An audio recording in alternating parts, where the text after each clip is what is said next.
গতকাল আমার চেম্বারে একটা পেশেন্ট এসেছিল, 24 বছরের একটা মেয়ে।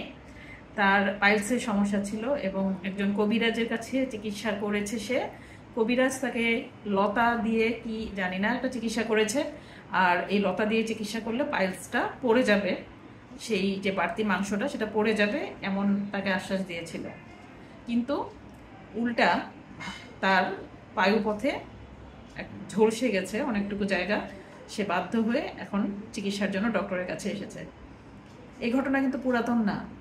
আমি আমার চিকিৎসা করি যতদিন ধরে, আমি এই সময়টার মধ্যে এই ধরনের বেশ কিছু ঘটনা দেখেছি।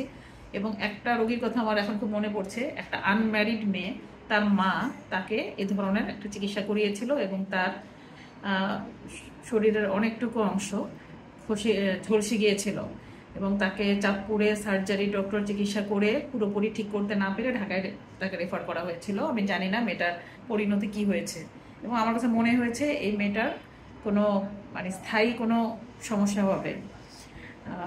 একটা সেন্সিটিভ ব্যাপার।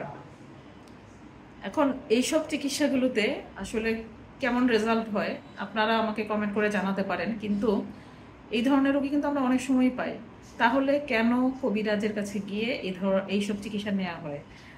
এগুলোর সায়েন্টিফিক চিকিৎসা আছে যেটা একজন সার্জন চিকিৎসা করে থাকে।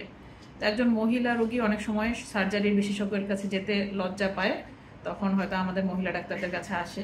তো আমরা তাদের যেটা প্রয়োজন সেভাবে আমরা ওদের বলে দিই।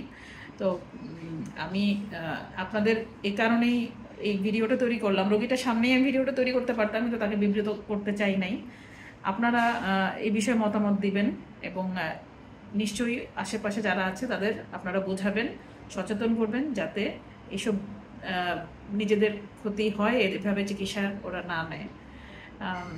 আশা করি এই ভিডিওটিতে আপনারা কমেন্ট করবেন। আমার আসলে জানার ইচ্ছা যে এই ধরনের ভুল চিকিৎসা কিভাবে এতদিন ধরে আমাদের সমাজে চলে আসছে। ধন্যবাদ সবাইকে।